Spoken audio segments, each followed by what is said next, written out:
Comscore नुसार आता isakal.com आहे देशातील नंबर 1 ची मराठी न्यूज वेबसाईट। प्रत्येक अपडेटसाठी isakal.com ला नक्की भेट द्या।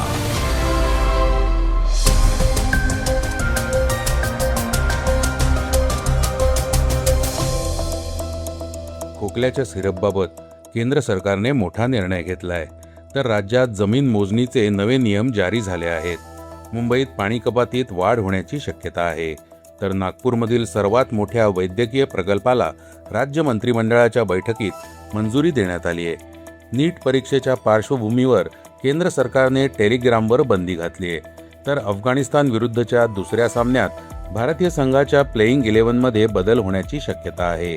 याशिवाय लग्नानंतर होईलच प्रेम मालिकेची वेळ बदलण्यात आली आहे। या बातम्या आपण आजच्या पॉडकास्टमध्ये ऐकणार आहोत। नमस्कार, मी अनिरुद्ध गद्रे। आज 17 जून वार बुधवार। तुम्ही ऐकत आहात देशातील number 1 Marathi news website isakal.com चं पॉडकास्ट। पॉडकास्टची पहिली बातमी आहे केंद्र सरकारच्या निर्णयासंदर्भातली। केंद्र सरकारने औषधांच्या विक्री संदर्भातील नियम अधिक कडक करण्याचा निर्णय घेतलाय।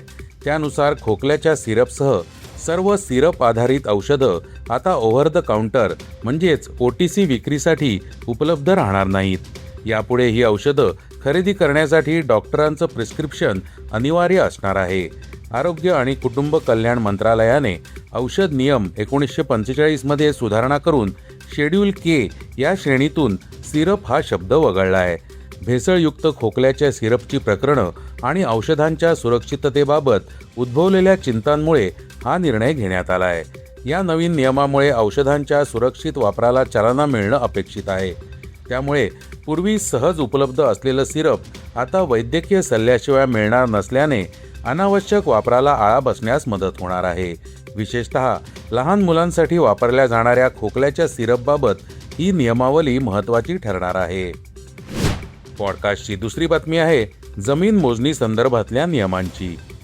जमीन मोजणी प्रक्रियेत होणारा विलंब आणि गैरप्रकार रोखण्यासाठी राज्य सरकारने नवे दर आणि कडक नियम लागू केलेत। महसूल मंत्री चंद्रशेखर बावनकुळे यांनी हा महत्त्वाचा निर्णय घेतलाय। आता कुटुंबातील जमिनीच्या वाटणीसाठी प्रति पोट हिस्सा केवळ 200 रुपये शुल्क आकारलं जाणार आहे। नव्या नियमानुसार नियमित मोजणी 90 दिवसात तर द्रुतगती मोजणी 30 दिवसात पूर्ण करणं अधिकाऱ्यांना बंधनकारक असणार आहे। याशिवाय ग्रामीण भागात 2 हेक्टरपर्यंतच्या जमिनीसाठी नियमित मोजणी शुल्क 2000 रुपये तर द्रुतगती मोजणीसाठी 8000 रुपये निश्चित करण्यात आलंय। शहरी भागात हे शुल्क अनुक्रमे 3000 आणि 12000 रुपये असणार आहे। महत्त्वाचं म्हणजे मोजणीच्या दिवशी अर्जदार गैरहजर राहिल्यास त्याला दंड भरावा लागणार असून अधिकारी अनुपस्थित राहिल्यास नागरिकांकडून कोणतंही अतिरिक्त शुल्क आकारलं जाणार नाहीये।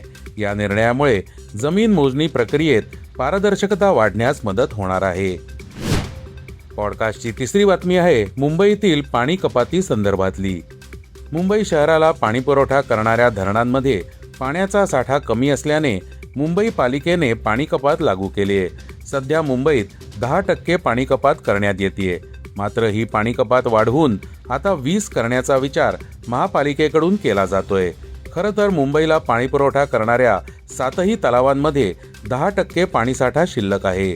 तसंच मुंबईत मान्सूनचं आगमन लांबणीवर पडलंय, त्यामुळे पालिकेकडून पाणी कपातीचा विचार केला जातोय। मुळात राज्यात मान्सून अद्याप पूर्णपणे सक्रिय झाला नाहीये, त्यामुळे धरण क्षेत्रात अपेक्षित पाणीसाठा होण्यास विलंब होतोय। या पार्श्वभूमीवर पाणी जपून वापरण्याचं आवाहन मुंबई मनपाद्वारे करण्यात आलंय। तसंच पिण्याचं पाणी बांधकाम किंवा वाहन धुण्यासाठी वापरणाऱ्यांवर कठोर कारवाई करण्याचा इशाराही महापालिकेकडून देण्यात आलाय। पॉडकास्टची चौथी बातमी आहे नागपूरमधील प्रकल्पाबाबतची। मंगळवारी झालेल्या राज्य मंत्रिमंडळाच्या बैठकीत नागपूरमधील मोठ्या वैद्यकीय प्रकल्पाला मंजुरी देण्यात आली आहे।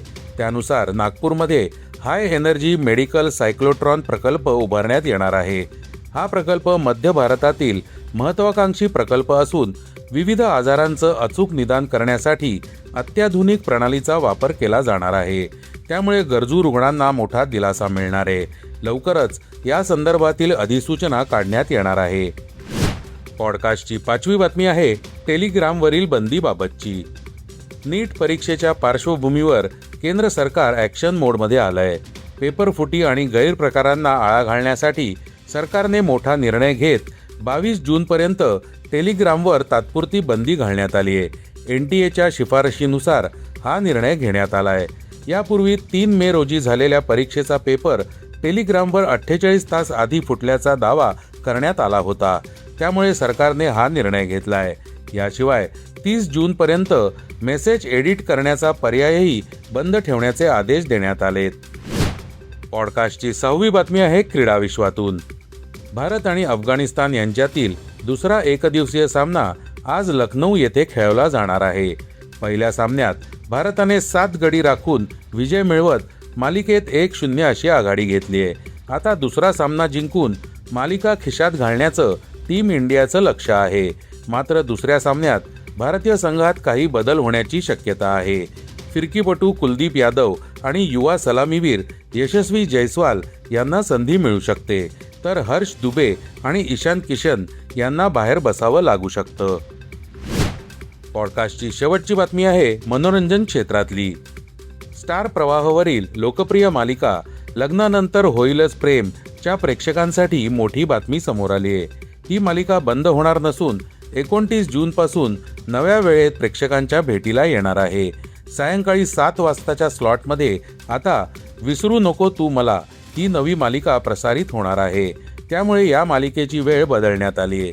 गेल्या काही महिन्यांपासून मालिकेच्या TRP मध्ये मोठी घसरण झाली होती. त्यामुळे वाहिनीने हा निर्णय घेतल्याची चर्चा आहे.